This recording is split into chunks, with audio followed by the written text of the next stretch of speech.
All right, so some quick announcements before we get into today. And they are your Chapter 3 quiz. I started grading those in Blackboard. I'll have them completely done after my 10 o'clock session today, so they'll be ready for you sometime around 11. I'll send an email to let you know. But you should be able to click in to into Blackboard and see your graded copies in addition to your score. So if you go into My Grades, you should be able to click on any of the quizzes and find not just what your score was, but actually look at each question, see what the correct answer was, see any feedback or comments that I gave you.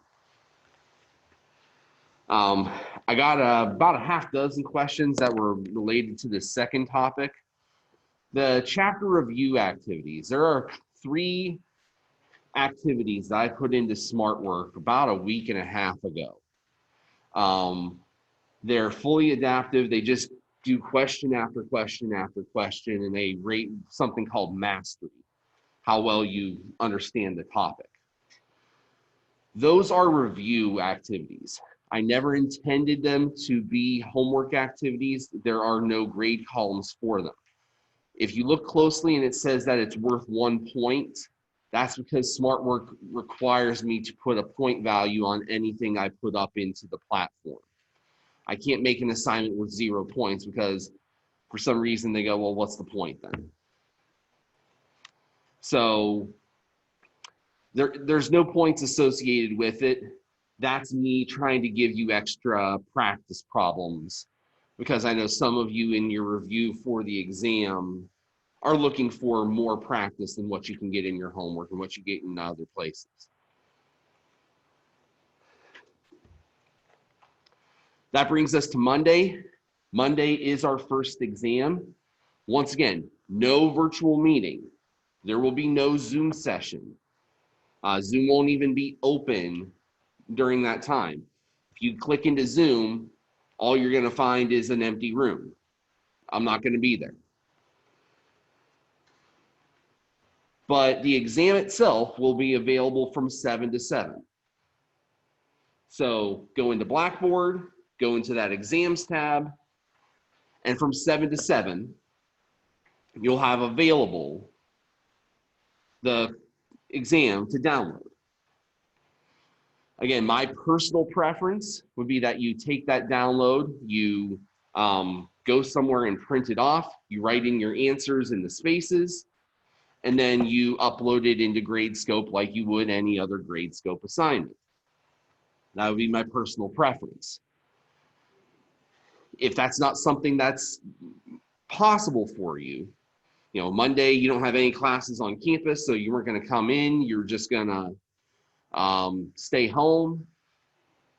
Well, you don't have a printer. Well, take a piece of paper, make an answer sheet, and put all of your answers on there. The thing to be aware of, since there is no proctoring, this is a take-home exam, I can't monitor anything other than your honor. Now, I can tell if you've been working together because, well, there are certain questions that everyone's going to answer slightly differently. But as far as the rest of it is concerned, I'm taking you at your word here. This is on your honor. And so to that end, it's got to be in Gradescope by 10 o'clock. And use whatever resources you need to use. Some are going to be more useful than others.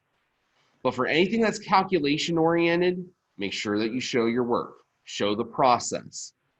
Any idiot can Google how many inches are in a kilometer. That's not the point. The point is, can you do the process? Can you connect the dots to do a conversion between inches and kilometers? That's what I'm looking for. And there will be points associated with that. So I'm not just looking for the correct answer. I'm looking for the correct process as well.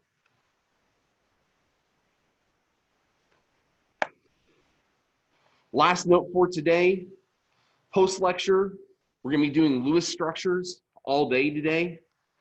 There is a post-lecture in SmartWork for that. It is due Tuesday.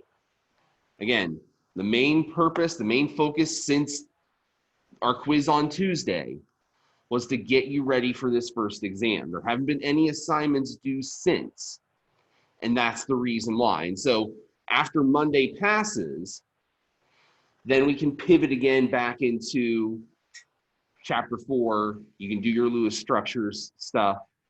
There's one more lecture on Wednesday about chapter 4, and then we're going to transition into chapter 5 from there. So keep it on the back burner. Next week, there will be some kind of an assessment coming with chapter 4 for homework and quiz. I haven't exactly decided when that's going to be. I'm starting to kind of move away from Tuesday quizzes just because Blackboard does updates on Tuesday nights, and there have been access issues right in the bulk of the time when a lot of you are trying to take the quiz. Sometimes it affects you, sometimes it doesn't. I don't want to have to worry about, having a couple dozen people not able to take the quiz when they were supposed to. Any questions?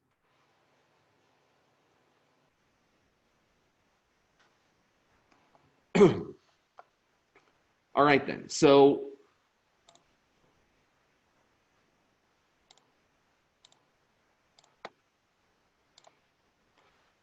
I asked you as part of your preparation today,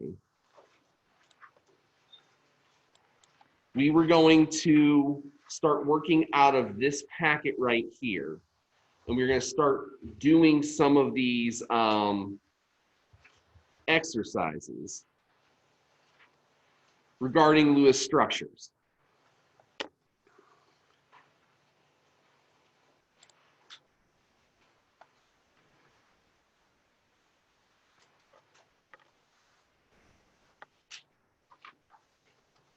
Now, when it comes to doing these kinds of exercises, we want to keep in mind that there is a process involved here.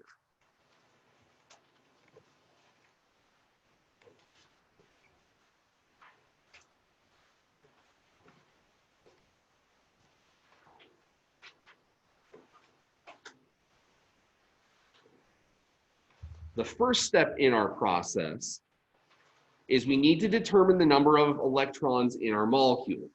This is one of the places where our knowledge of Lewis structures, those Lewis dots, how many valence electrons we have, really plays a role. Because we can look at a chemical formula and we can say, okay, it's got carbon, carbon has 4 valence electrons, it's got oxygen, oxygen has 6 valence electrons, I can add those together. Our second step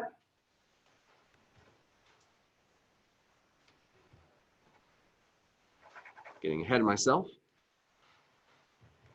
is to determine the center atom.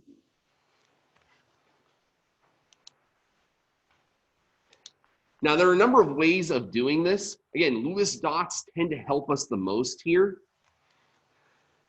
We can either do it by evaluating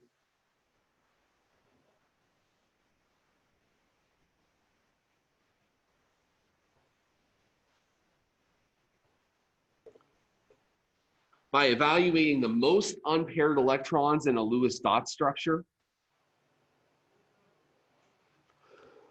or by evaluating the least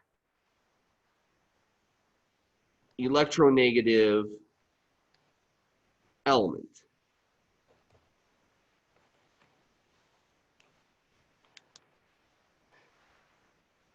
Now, electronegativity was not a periodic trend that we talked about in chapter 3.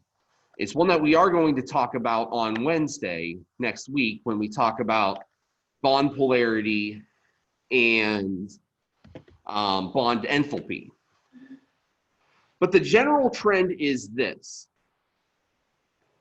Of our elements on the periodic table, electronegativity, the ability of an atom to draw electrons to itself, increases with nonmetallic character. The more nonmetallic something is, the more electronegative it is. The most nonmetallic element is fluorine. Now you'd say, well, what about the noble gases here? Well, the thing that we have to consider, electronegativity is the ability of an atom to draw electrons to itself in a chemical bond. Noble gases don't form chemical bonds. They're inert.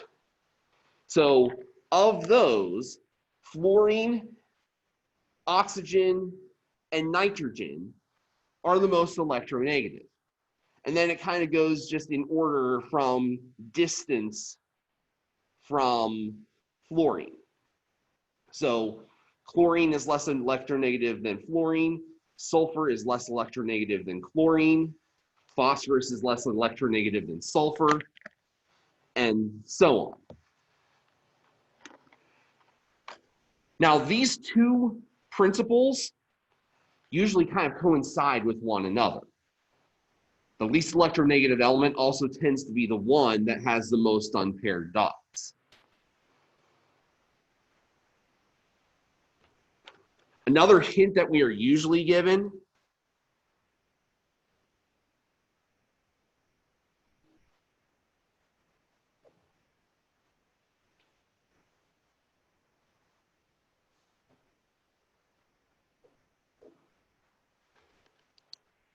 the center atom is usually the element that is listed first in the formula. Not always the case. Not always the case. So hydrogen, for example. Hydrogen is listed first in a lot of different compounds. Hydrogen is never the center atom. Why is it never the center atom? Well, consider it. It's got one valence electron in an energy level that can hold 2 electrons. So at maximum, it can form 1 bond. If I've got a compound with 5 different atoms in it, hydrogen can only bond to one of them. It's not going to be the one that's in the middle.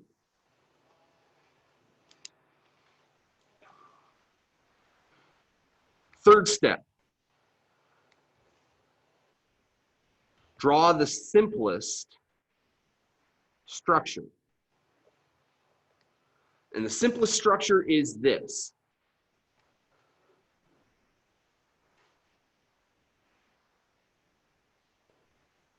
The center atom attached to all other atoms using single bonds.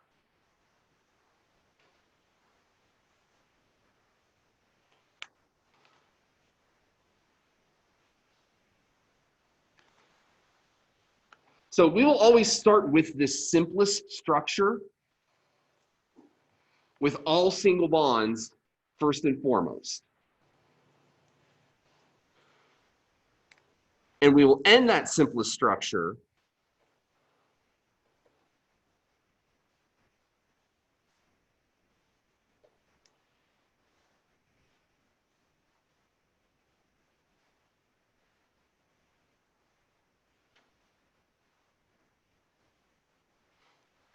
by fulfilling the octet rule for all of the atoms by using pairs of electron dots. So a bond counts as 2 electrons. And so what I do, I count up all the bonds that a given atom is making, and however many electrons that is, I add dots until that number is 8.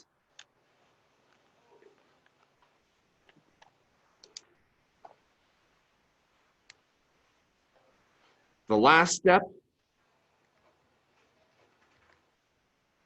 is to evaluate.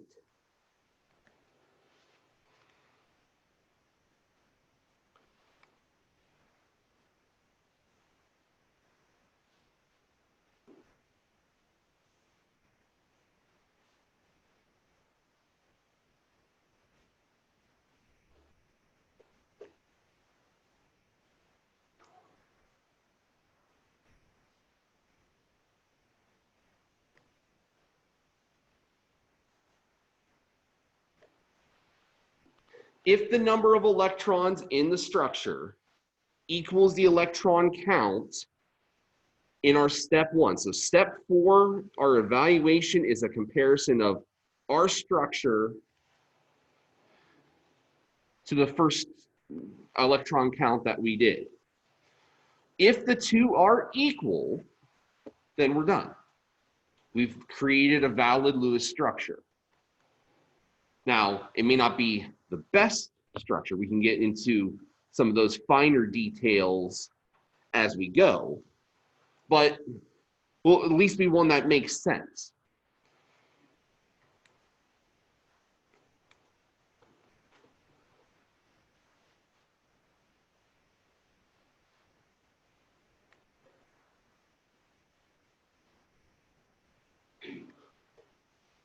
If the number of electrons in the structure is greater than the electron count in step 1,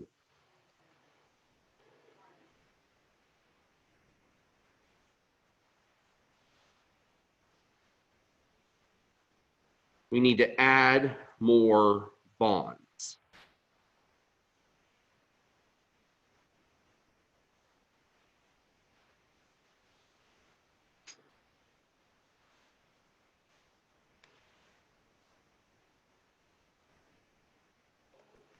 And remove extra dots. The rule of thumb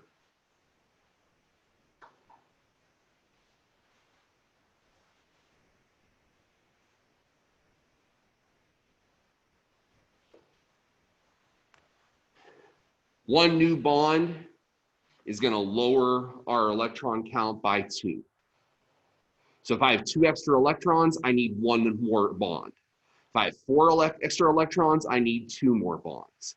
If I have 6 extra electrons, I need 3 more bonds.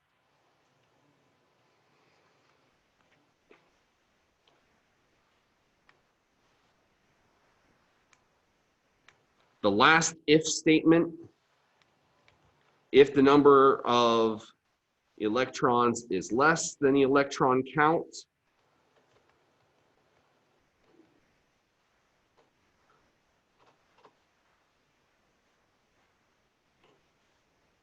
we need to add more dots to the center atom.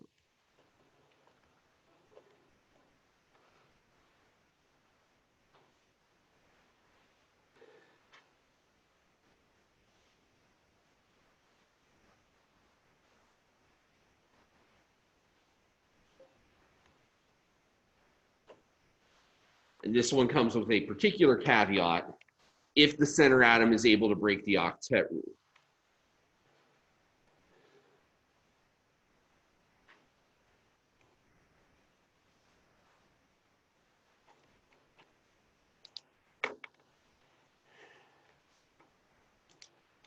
And the rule for breaking the octet rule is that we have to have an energy level greater than or equal to 3. Because what happens once we get into the 3rd energy level? What kind of orbital becomes available? D.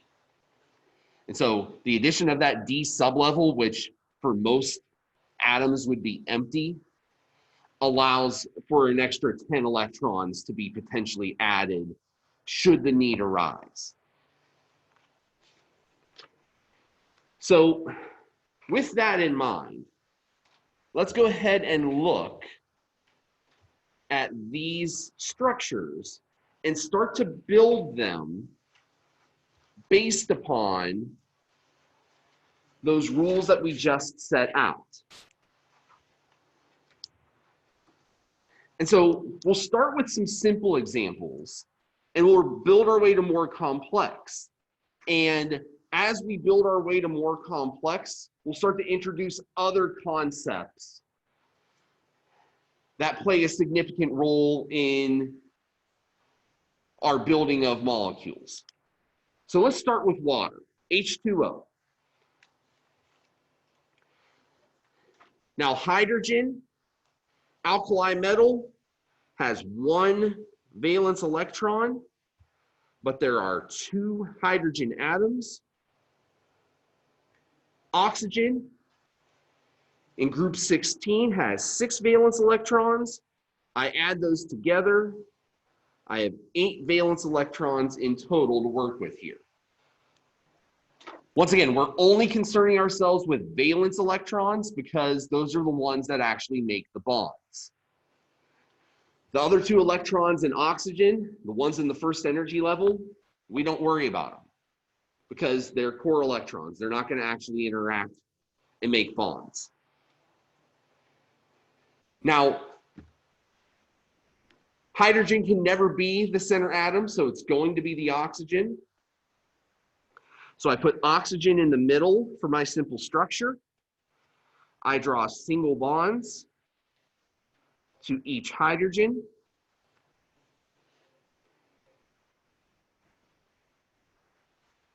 To complete the structure, I need to fill out the octets. Hydrogen has 2 electrons, and that's all that it needs. Hydrogen doesn't actually obey the octet rule. It obeys something called the duet rule because first energy level only requires 2 electrons. And that's all that hydrogen has is the first energy level. So the hydrogens are okay. Oxygen, I've got 2 electrons here and 2 more here, that's 4. I need 4 more to get to an octet. So I put those in as pairs of dots.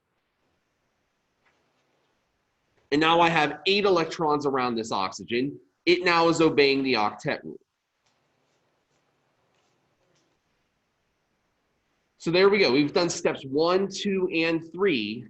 And for this structure, again, pretty easy because, well, it's a simple molecule. Now we go to the last step, evaluation. I have 8 electrons that I'm supposed to have. How many are in my structure? Each bond is worth 2. Each pair of dots is worth 2. 2, 4, 6, 8 in total in the structure. The numbers match. So I'm done.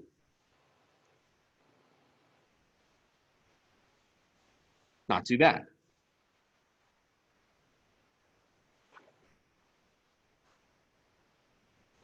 Let's look at a slightly more complicated example. Oxygen. The oxygen molecule, O2. I've got 6 valence electrons per oxygen for a total of 12 oxygens over, or excuse me, 12 electrons overall. Now, when I have only 2 atoms, we don't really need to concern ourselves with the center atom because, well, neither of them are really the center. So I'm just going to draw both oxygens here with a single bond in between.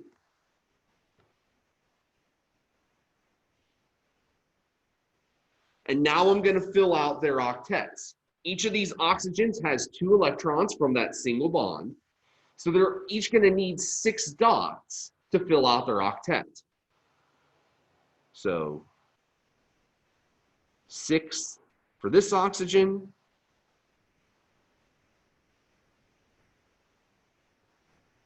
6 for that oxygen. There's my simple structure. Now, how does it look? Well, I've got 2, 4, 6, 8, 10, 12, 14. 14 electrons in this structure. I'm only supposed to have 12.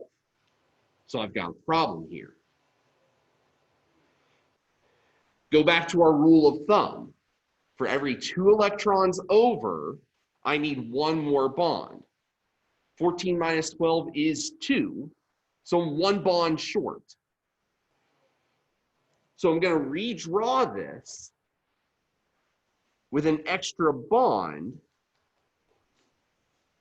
between the oxygens, since that's the only place that it can go. And let's see where that takes us. Well, now each of these oxygens has 4 electrons from the 2 bonds. I only need 4 more on each side to fill out the octets. Now each oxygen has 4 in the bonds, 4 in dots, 8 in total. I evaluate 2, 4, 6, 8, 10, 12. This structure now has 12. That matches this 12. This is our correct structure for oxygen.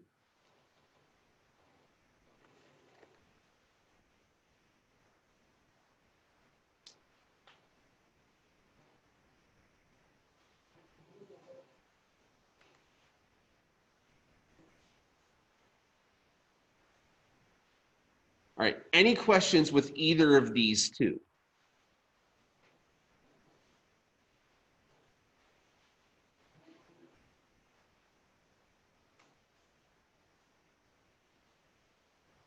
All right, let's skip PF5 for a minute.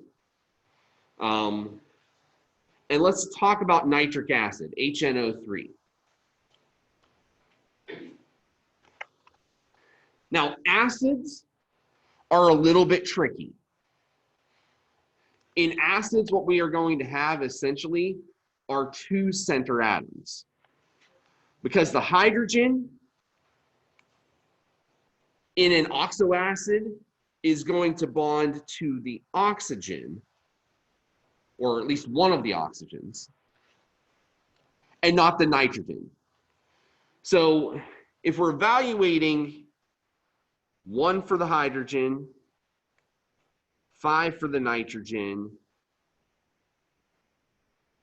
and 6 times 3, 18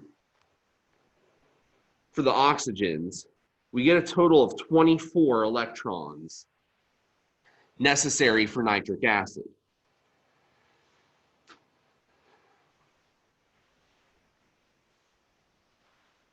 Now, of the elements that are listed there, hydrogen is actually the least electronegative, so that does us no good. But if we think about our Lewis dots, if I'm comparing nitrogen and oxygen,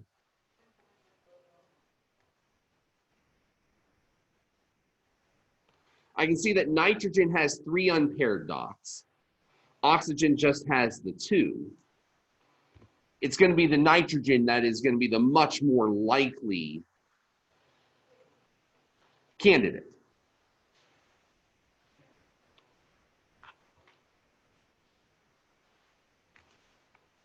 So nitrogen is going to be my center atom. But I also know that I'm going to have an oxygen attached to a hydrogen as one of the spokes of that wheel. Because in acids, if there's an oxygen involved in the acid, the hydrogen is going to attach to the oxygen and not to the other atom. So my simple structure is not as simple as some of the others have been.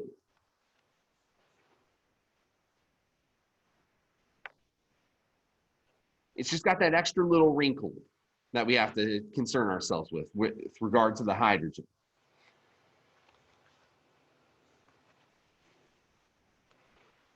But if we keep going with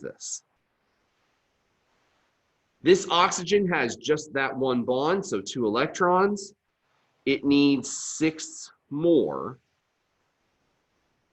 in order to finish.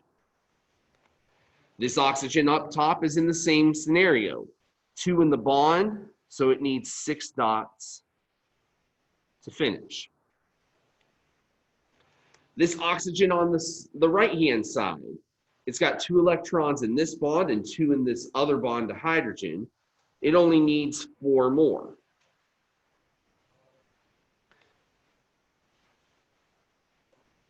And the nitrogen only has 3 bonds, 6 electrons, so it needs a pair as well.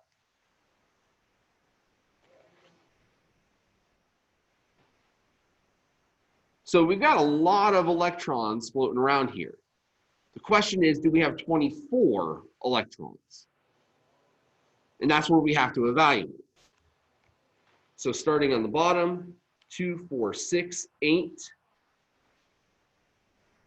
10, 12, 14, 16, 18 on that nitrogen, 20, 22, 24. This structure has 26 electrons in it.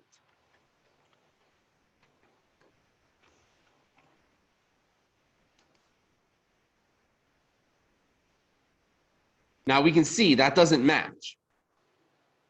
26 electrons in the structure, we only are supposed to have 24. Where does it go? We need to put in an extra bond. But where does that extra bond go?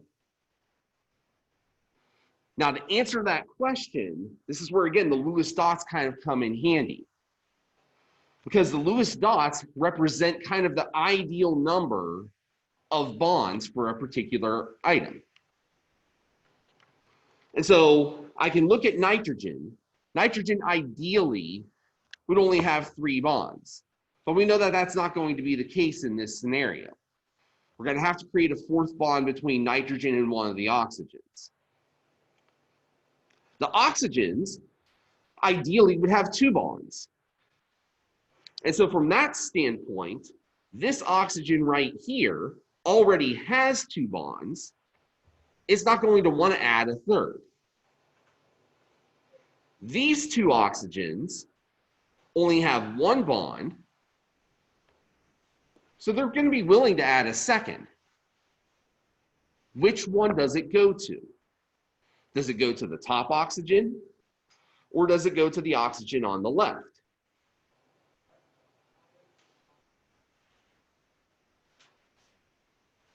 Right. How many say top oxygen? How many say oxygen on the left? All right. Well, you're both half right. What we're exhibiting here is a phenomenon known as resonance. And so I'm going to flip over to my PowerPoint here for just a second to show off that particular phenomenon.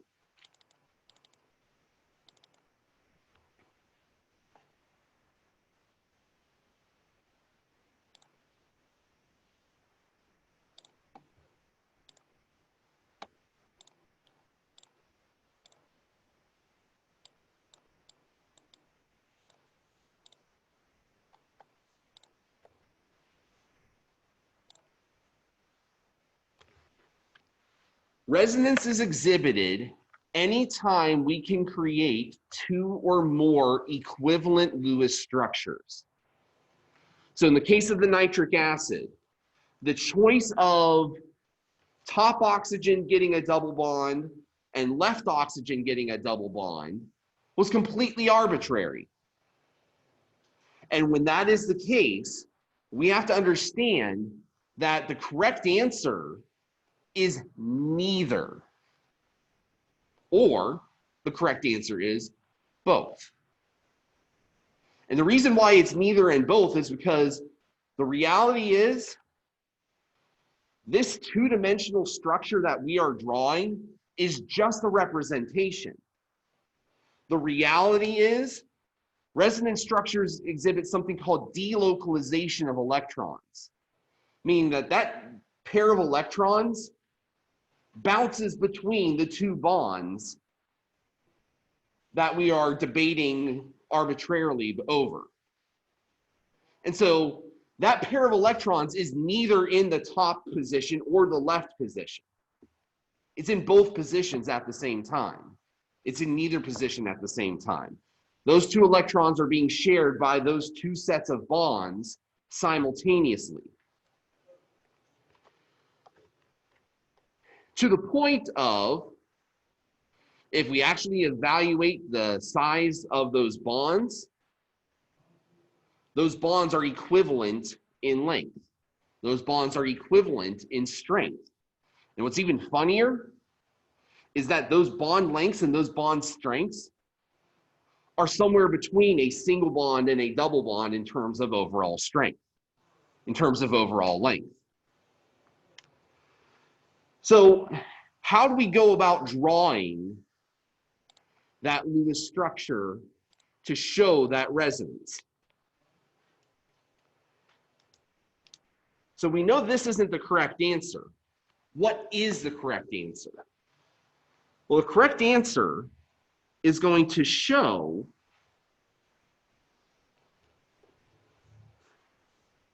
the movement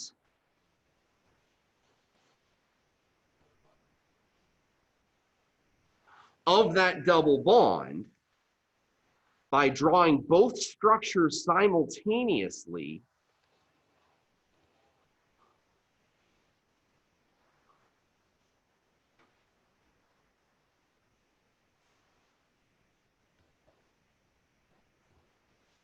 and connecting those structures with arrows.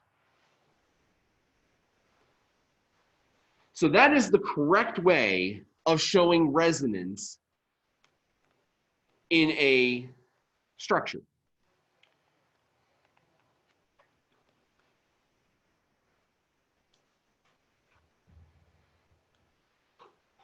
And again, resonance is coming in because the placement of that double bond is completely arbitrary.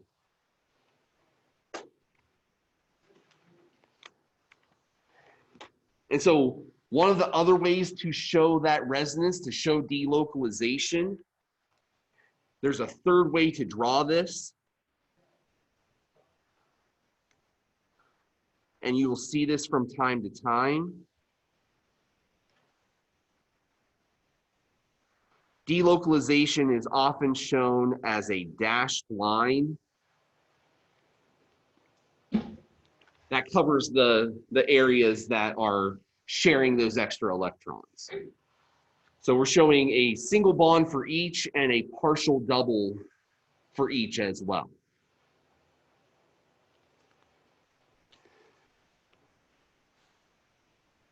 Now, if you're asked to draw Lewis structures or resonance structures for like a quiz or exam, go this direction, show the double-headed arrows, show the different structures as they are, just to avoid some confusion.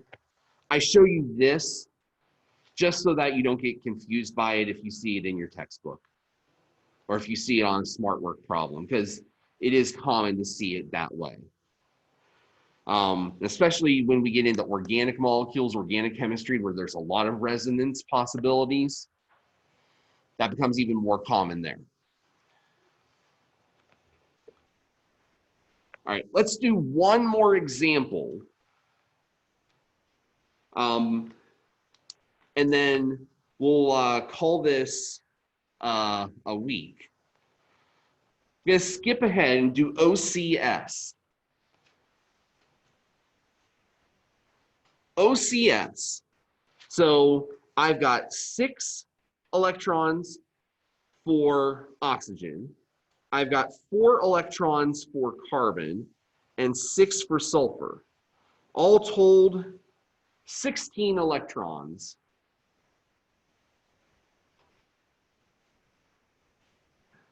In this structure. Now, of the 3, Carbon, oxygen, and sulfur, we can clearly see carbon is the furthest away from fluorine, is the least electronegative. If we draw the dot structures out, we also see that carbon, since it's in group 14, has 4 valence electrons and they are all unpaired. So if you see carbon in your structure, there's a good chance it's a center atom. Carbon and silicon, germanium, all have that characteristic in common. 4 unpaired electrons, capable of forming lots of different bonds. So if I start with my simple structure, carbon in the middle, single bonds to oxygen and sulfur, I fill out my octets.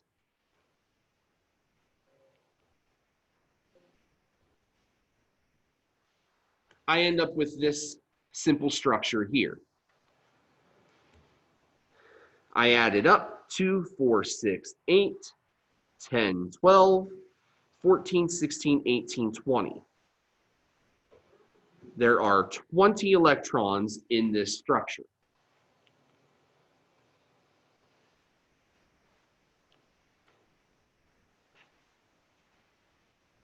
Now, comparing 20 to 16, I know I've got 4 extra electrons, which means I need to make 2 more bonds.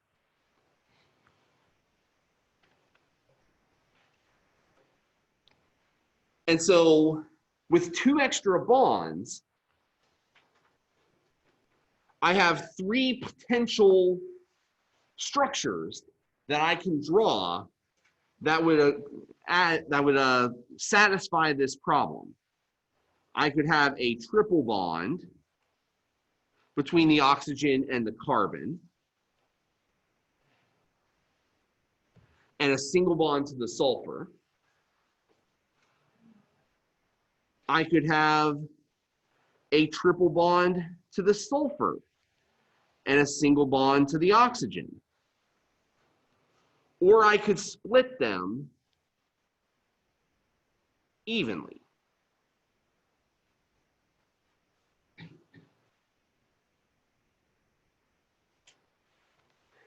In all 3 cases, I meet the minimum criteria. But only one of these structures is actually correct. This is not an example of resonance because the pick here is not arbitrary. Oxygen and sulfur are different atoms. They're different elements. They have different wants and needs for electrons. So which one of these is correct? To evaluate it, I have to go to something else.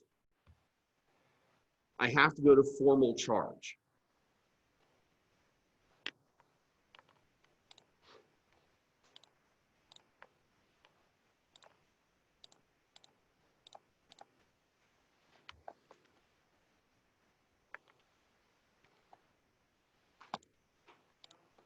Formal charge is calculated in these kinds of scenarios. The way that we calculate formal charge is on an individual atom in that molecule.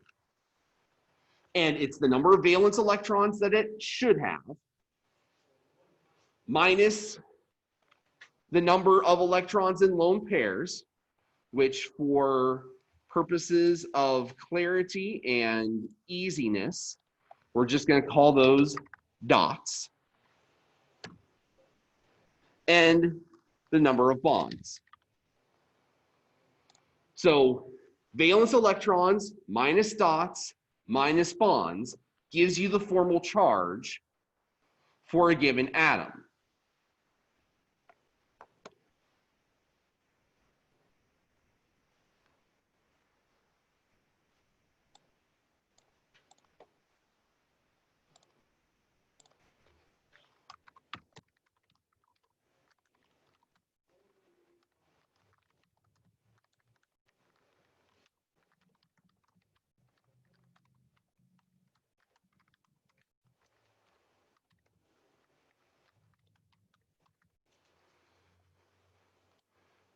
Some general rules for formal charge. The sum of the formal charges has to equal the sum, or excuse me, the charge on the species. So if I have an ion, then it's going to equal the charge of the ion. If I have a molecule, all the formal charges will cancel out to equal 0.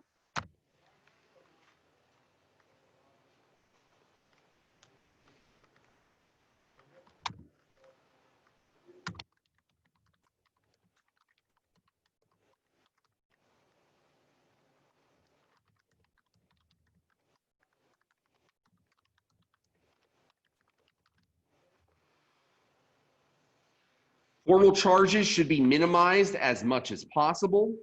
So we should be seeing zeros in as many places as possible.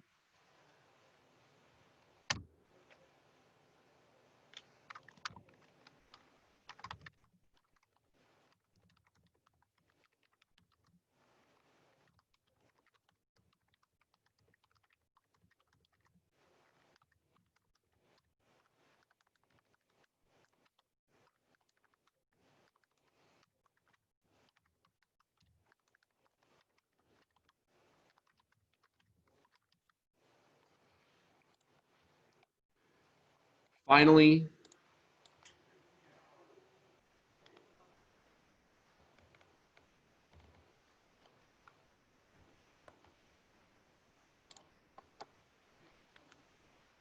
when zeros are not possible, the negative charges should go on the most electronegative atoms.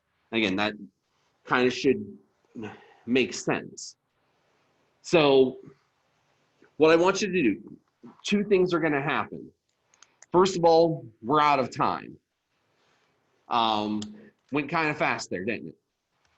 Second thing, I'm actually going to push the deadline of the formal charges review to Wednesday night, because we're going to take a couple of minutes on Wednesday and do a couple more examples. Something I'd like you to think about, though. Take this concept of formal charge, try to apply it to this problem that we're kind of leaving as a cliffhanger here. Come in on Wednesday with an answer for which one of these is actually correct based on formal charge. Have a great weekend.